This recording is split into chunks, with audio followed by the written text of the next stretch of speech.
சாய்ராம். சாய் சங்கரா channel நேயர்களுக்கு என் அன்பு வணக்கங்கள். போன எபிசோட்ல பாபாவோட மத்தியான ஆர்த்தியில உபாசனி பாபா மகாராஜ் அப்படின்றவர் எழுதின சதா சத்ஸ்வரூபம் அப்படின்ற இந்த ஸ்லோகத்தோட ஃபர்ஸ்ட் 5 பேராகிராஃப்ஸ் அர்த்தங்களோட பார்த்தோம். இந்த எபிசோட்ல இது 3 ஸ்லோகங்கள் இதுல வரும். அதனால இந்த 3 ஸ்லோகங்கள் அது வரைக்கும் ஒரு டியூன் வச்சு அடுத்ததுலேருந்து உங்களுக்கு அந்த டியூனாக வராது, வேற ஸ்லோகத்துக்கு போறதுனால இந்த 3 ஸ்லோகங்களோட அர்த்தம் மட்டும் நம்ம இந்த எபிசோட்ல பார்க்கலாம். அநேகாஸ்ருதா தர்க்ய லீலா விலாசை சமாவேஷ்கிருதேஷான பாஸ்வத் பிரபாவம் அஹம் பாவஹீனம் பிரசன்னாத்ம பாவம் நமாமீஸ்வரம் சத்குரும் சாயிநாதம் சதாம் விஸ்வமாராமமேவாபிராமம் சதா சஜனைः சஸ்துதம் சன்னமத்வி ஜனாமோததம் பக்தபத்ரப்ரதந்தம் நமாமீஸ்வரம் சத்குரும் சாயிநாதம் அஜன்மாகமேகம் பரபிரம்ம சாக்ஷாத் ஸ்வயம் சம்பவம் ராமமேவாவதீர்ணம் பவத்தர்ஷனாதம் புனீத பிரபோகம் நமாமீஸ்வரம் சத்குரும் சாயிநாதம். அவ்வளோ ஒரு அழகான அர்த்தம். அதுல இந்த 6th பேராகிராஃப்ல எப்படி ஆரம்பிச்சிருக்கார் அப்படின்னா, அநேகா ஸ்ருதா தர்க்ய லீலா விலாசை சமாவிஷ்கிருதேஷான பாஸ்வத் பிரபாவம் அப்படின்னு சொல்லியிருக்கார். இந்த இடத்துல அநேகா அப்படின்னா என்ன? ஏகம் அப்படின்னா ஒண்ணு, அநேகம் அப்படின்னா நிறையா அப்படின்னு அர்த்தம். இப்ப இந்த இடத்துல அநேகா அஸ்ருதா, அஸ்ருதா அப்படின்னா நம்ம ஸ்ருதா அப்படின்னா கேட்கறது, அஸ்ருதா அப்படின்னா கேட்டதே இல்லை, அன்ஹர்ட் ஆஃப் அப்படின்னு சொல்றோம் பாருங்க, அதுதான் அஸ்ருதா அப்படின்னு அர்த்தம். இப்ப இந்த இடத்துல என்ன சொல்லியிருக்காங்க? லீலா அப்படின்னா உங்களுக்கே புரியும், பாபாவுடைய லீலைகள். இந்த இடத்துல என்ன சொல்றார் அப்படின்னா, பாபாவோடைய நிறைய விளையாட்டுத்தனமான கேட்கப்படாத லீலைகள் எல்லாம் அப்படின்னு இந்த இடத்துல சொல்லியிருக்காங்க. அடுத்தது சமாவிஷ்கிருதேஷான பாஸ்வத் பிரபாவம் அப்படின்னு. இப்போ பாஸ்வதம் அப்படின்னா என்ன அப்படின்னா ஜொலிக்கிறது அப்படின்னு அர்த்தம். அவருடைய கேட்கப்படாத லீலைகள் எல்லாமே, நிறைய லீலைகள் இருக்கு. அவர் இந்த லீலைகள் எல்லாம் பண்ண என்ன, அவருடைய நாமத்தை எல்லா இடம், உலகம் முழுக்க அவருடைய நாமம் அப்படி ஜொலிக்கிறதாம். ஏன்னா அந்த அளவுக்கு அவருடைய லீலைகள் மகத்துவம் வாய்ந்தது அப்படின்னு சொல்றார். அடுத்த வரியில அகம்பாவஹீனம் பிரசன்னாத்ம பாவம் நமாமீஸ்வரம் சத்குரும் சாயிநாதம் அப்படின்னு சொல்றார். அகம்பாவஹீனம் அப்படின்னா என்ன? அகம்பாவம்னா என்ன? ஈகோ. அப்போ அகம்பாவஹீனம், யாருக்கெல்லாம் இந்த அகம்பாவம், ஈகோ அப்படின்றது ஒண்ணு இல்லையோ, பிரசன்னாத்ம பாவம். இப்போ பாவம்னா நான் ஏற்கனவே சொல்லியிருக்கேன், அந்த ஃபீலிங். பிரசன்னாத்ம பாவம்னா என்ன? மனசார சந்தோஷமா இருக்கும் பாருங்க, அப்படியே ஆனந்தமா இருக்கும். ஆனந்தமா யாருனால இருக்க முடியும்? இந்த இடத்துல ஒரு ஹிடன் மீனிங் இருக்கு, ஒரு அர்த்தம் நம்ம இது மூலமா புரிஞ்சுக்கணும். என்னன்னா, பிரசன்னாத்ம பாவம், தி ஜாய் ஆஃப் இன்னர் செல்ஃப் அப்படின்னு சொல்லலாம். உள்ளுணர்வு எப்படி இருக்கணும்? சந்தோஷமா இருக்கணும். அப்போ எப்போ அப்படி இருக்கும்னா, ஒருத்தருக்கு அகம்பாவம், ஈகோ இல்லாம இருந்தால், எல்லாருமே நல்லா இருக்கணும், நல்ல எண்ணங்கள் மட்டுமே இருக்கிறவங்களுக்கு அந்த மனசு அவ்வளோ சந்தோஷமா இருக்குமா. அப்படி இருந்தா பாபாவோடைய ஒரு லீலைகளையும் நம்ம அப்படியே மனசார உணரலாமா. உண்மையாகவே இது சத்தியம், இது அனுபவிச்சு பார்க்கணும். பாபா ஒரு லீலையா நம்மளுக்கு காமிச்சிட்டே இருப்பார். அதுதான் இந்த இடத்துல சொல்றாங்க. அந்த அப்பேற்பட்ட ஒரு சாயிநாதர் யாரு இவ்வளோ லீலைகள் பண்றாரோ, எப்படி நம்ம மனசு அதை புரிஞ்சுக்கவே முடியாது, அதெல்லாம் தாண்டி இருக்கிறது.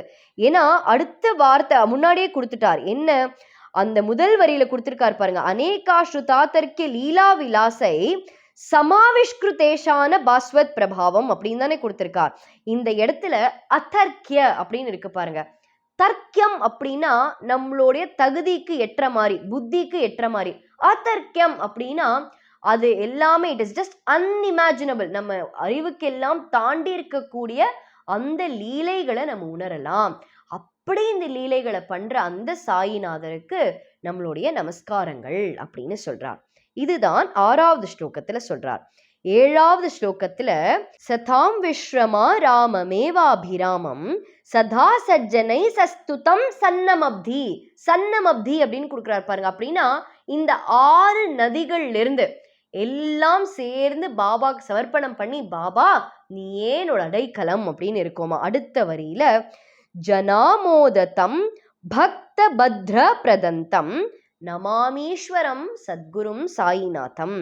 இந்த இடத்துல ஜனாமோததம் அப்படின்னு சொல்றாரு பாருங்களேன். அப்படின்னா என்னன்னா ஜனங்களுடைய நல்லதுக்காக, for the welfare of the devotees அப்படின்னு அர்த்தம். பத்ர பத்ர பிரதந்தம் அப்படின்னா என்ன? பக்தர்களுடைய பத்ர பிரதந்தம். பத்ர பிரதந்தம் அப்படின்னா நல்லதுக்காக மட்டுமே.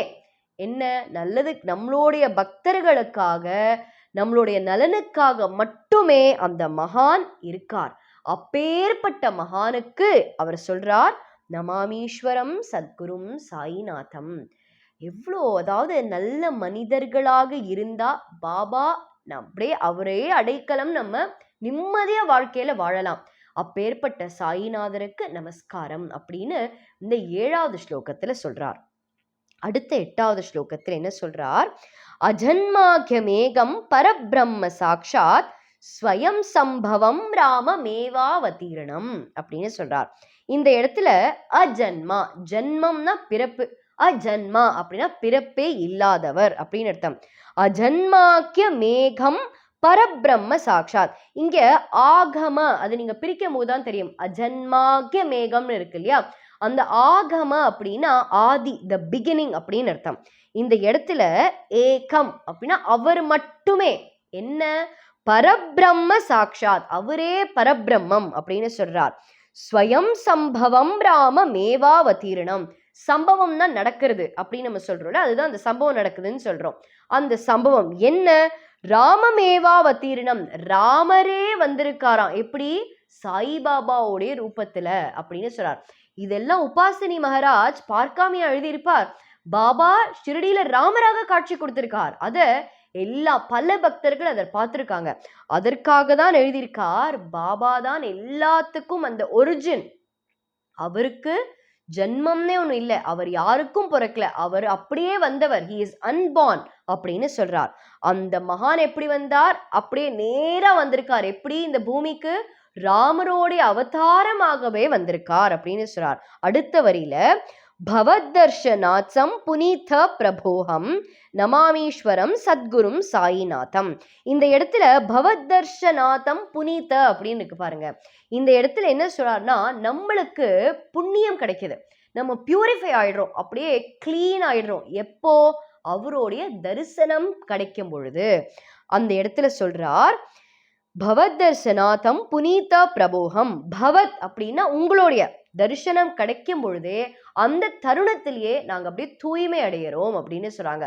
அப்பேற்பட்ட சாயிநாதருக்கு நமாமீஸ்வரம் சத்குரும் சாயிநாதம், நம்மளுடைய நமஸ்காரங்கள் அப்படின்னு சொல்றார். இந்த பாடல் உபாசினி பாபா மகாராஜ் இந்த 8 பேராகிராஃப்ல ஒரு வாட்டியும் முடிக்கும் பொழுது நமாமீஸ்வரம் சத்குரும் சாயிநாதம் அப்படின்னு சாஷ்டாங்க நமஸ்கார சமர்ப்பணம் பண்ணி பாபாக்கு இந்த ஆர்த்தி எழுதியிருக்கார். உண்மையாகவே ஒரே ஒரு விஷயம், இந்த ஸ்லோகத்தை தினம் நம்மளும் இந்த 8 பேராகிராஃப் இதை சொல்லி உங்களுக்கு டியூன் வருதோ இல்லையோ, நீங்க சும்மா சதா சத்ஸ்வரூபம் சிதானந்த கந்தம் இந்த மாதிரி ஸ்லோகமாகவும் நீங்க படிக்கலாம். அப்படி அர்த்தம் புரிஞ்சு நீங்க இதை படிக்கும் பொழுது அந்த ஸ்லோகத்துல என்ன சொல்ல வராங்க அப்படின்னு உங்களுக்கு தெரியும் பொழுது உங்களுக்கே இந்த ஸ்லோகம் சொல்லணும் அப்படின்னு ஒரு ஆசை வரும். இது தினம் தினம் சொன்னா இந்த ஸ்லோகத்துல வர மாதிரி பாபாவை ஒரு அடைக்கலமாக வச்சு வாழ்க்கையில எதை பத்தியுமே கவலைப்படாம நிம்மதியான ஒரு வாழ்க்கை உங்களுக்கு கிடைக்கும். இதே மாதிரி அடுத்த ஸ்லோகத்துல என்ன எழுதியிருக்கார், அதோட அர்த்தம் என்ன அப்படிங்கிறத அடுத்த எபிசோட்ல பார்ப்போம். நன்றி, வணக்கம். ஓம் சாய்ராம்.